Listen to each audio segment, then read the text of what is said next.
Hi everyone, and welcome back to the Social Work Race podcast. I am on my way home from work. The time is now nearly 2 o'clock, and I won't be back home till about 6. That's how it is in social work sometimes, and that's what happens when you choose to work far from home.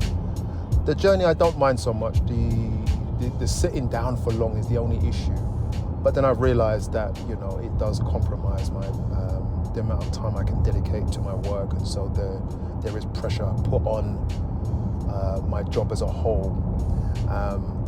This is not the topic, but people do ask the question, why do I work so far? And one of the reasons is that I wanted to see what it was like out in the deep countryside and experience that.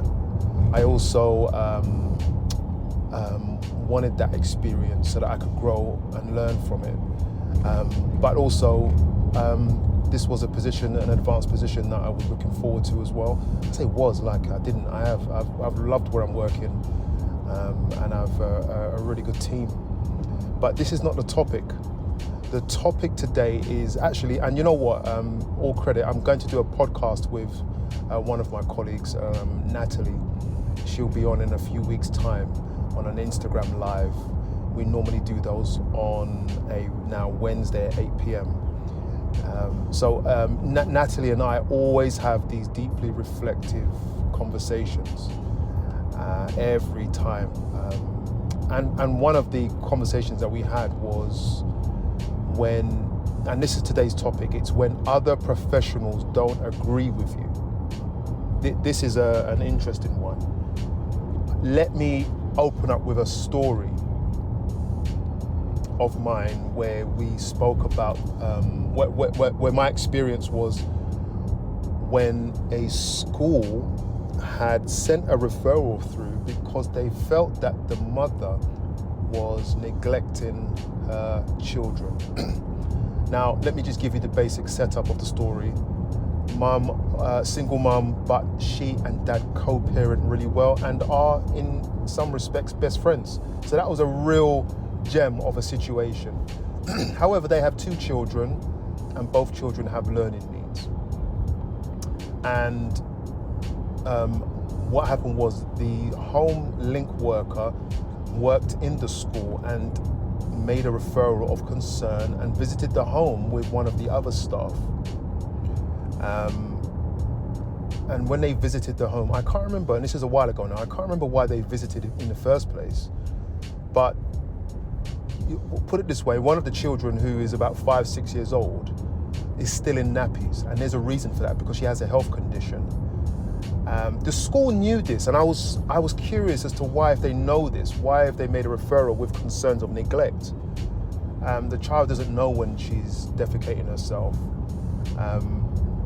but that's a side issue. But they went to the home, and just to set this up, the referral said something in the region of, or something to the effect of, the home was dirty and smelly, right? And those words were used throughout the referral. It wasn't just once, and it was a lengthy referral as well. And so, reading that, when I read it, I was a little bit, why are they using words like this? Of course, it's worrying, because as professionals, we have to more describe and be careful about using condemning language, because it can be offensive. One man's dirty is another man's clean. Do you know what I mean? But to say that someone's dirty rather than say the home was unkept, instead of saying smelly, you could say there was a strong smell of what? Well, the home had, a couple of pets in there, including a dog, and there was a hole in the mattress, apparently, and in one of the bedrooms, and I clarified that, and the parent had replaced the mattress. So, more to where it gets interesting, I met with the family. They helped me understand that the school's concerns were unnecessary, and I believed and was more in favour of the family, and felt at that point that the school could have handled this differently. But it seems that the person who was the home link was acting more as a safeguarding lead. And when we had a virtual meeting, sorry about this, everyone's still recovering from a cold. The woman was really unhappy with the mother and was really pushing, as was the other team members, pushing for us to escalate this to child protection status. Now, there is nowhere near the threshold. The home wasn't as dirty as she said, but even if she felt that it wasn't clean, what she described was nothing compared to what I had seen. There was a smell, but pets do smell. If you've got hamsters, sorry about that, if you have hamsters, you can smell the hamster cage. Now, I'm someone who has a sensitive nose anyway, and I have a cat, and my cat lives mostly outside. So you can't tell that I have any pets in my home. So whenever I go into a home, I'm going to smell the pets because I don't live in it. And if you understand where I'm coming from with that, people who live with their own, every family has their own smell. Every home has its own unique smell. And they can't smell their own smell because they live in it. So they're desensitized by their own. That's just the way it is. But if you come into my house, which I would say, yeah, my house is clean, you would smell something because that's my smell. That's my cooking, that's our body odor and all of the food and everything, right? So we have to be careful how we articulate this. And my issue with the worker, the HomeLink worker, was that they were pushing for us to escalate the matter when it wasn't necessary. Now, schools and police and all those other professionals, they will not always agree with social services, who pretty much have the final say. That's because we do the work, we do the assessments. And what can happen sometimes is you will have professionals trying to push you as a social worker down a road of high escalation. They will use the words significantly concerned, appalled, or they will even do something like this. Why isn't social services doing more? That's what they did to me, all right? And so I had to get myself together and make sure that I was on it. I knew what I was seeing, knew what I was hearing. I had a great deal of compliance from the family, okay? However, I discovered, now this is a unique situation, but I discovered that the school had a number of, you could say, altercations with the mother and the grandmother about the situation. And given that it was, and I discovered this and I was very much convinced that it was personal. Now, it won't always be personal. Sometimes there are individuals, and this is the difference between social services and everybody else. We are accountable for what we decide, okay? Now, people may not always agree with our decisions, but we have to take into account what they're saying and what we are seeing, and we do the work with the families to understand what's wrong and what's right. And I was being coerced into making a decision, and it was a number of 3 members of the school in a meeting with me telling me that there were significant concerns. What are you doing? Remember I said that these are the lines that they were using. We are worried, concerned, mess, smell, neglect.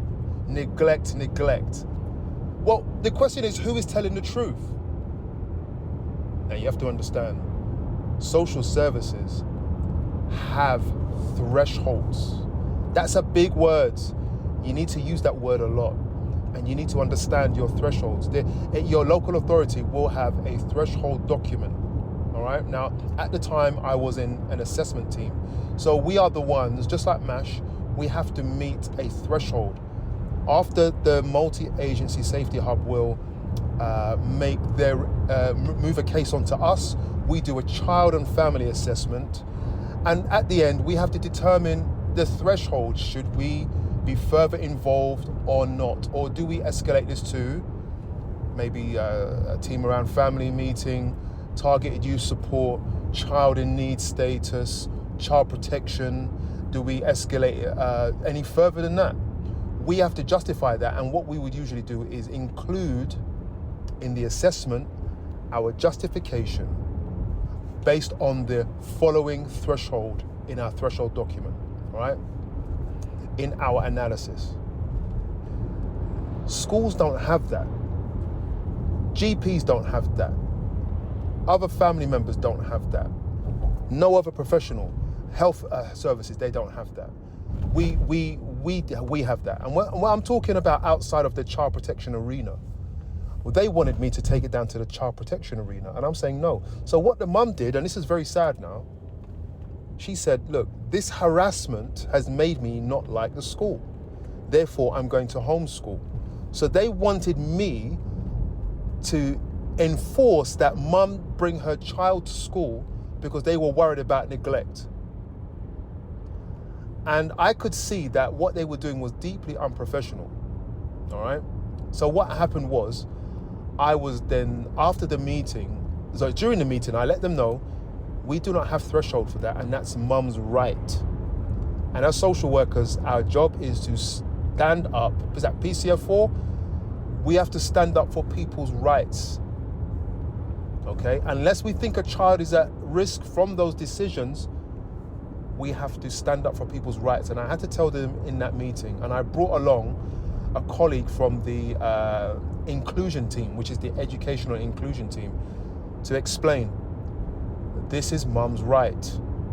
That's it. And he knew that they were being personal. It was sad to watch, and it was so obvious.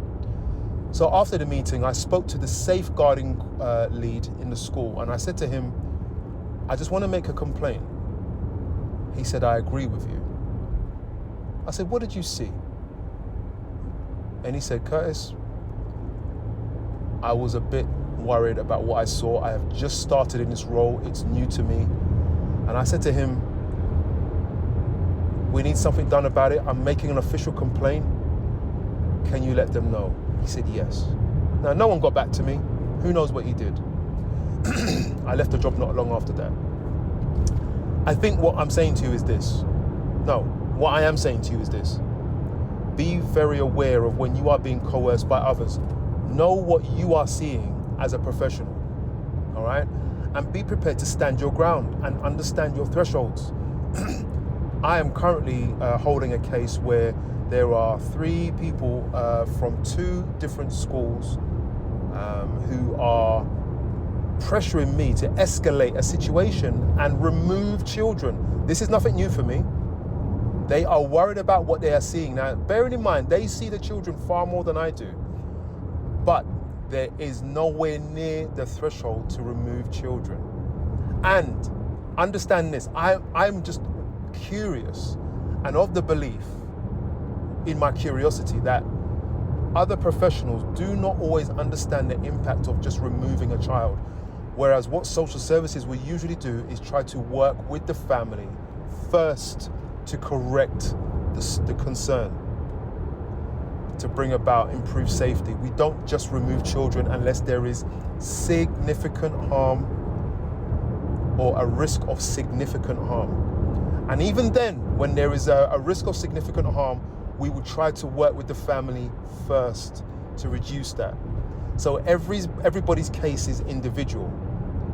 And even in the face of maybe even police, in the face of sometimes schools, or maybe health, depending on what they say, you can always say to them, I will check the thresholds on this, but sometimes there is no threshold. You will consult with your team manager or your service manager, and they will say, there is no threshold for this.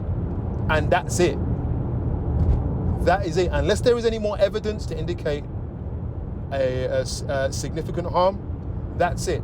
I remember having a parent who tried to pressure me into stopping the father who she had estranged from seeing the children. And I said, based on what? She said, significant emotional harm. I said, explain it to me.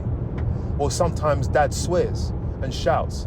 What, at the children? Yes. Now, there was no indication that when I met with the kids and the dad, there was no indication of that dad was swearing in front of children, towards the children, or necessarily shouting at them. But mum would never raise her voice to the children. Now, in my opinion, that's a form of, I think they changed the term now, a degree of parental alienation, whatever you want to call it.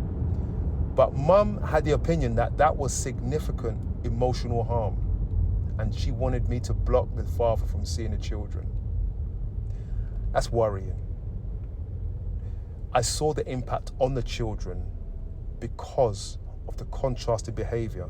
The contrasting behavior was designed and noted in the assessment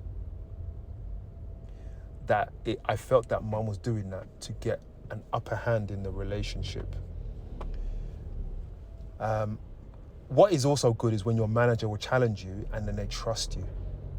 But what you need to do is know your position, your threshold position, and not be swayed by everybody else. I hope that makes sense for your social work journey.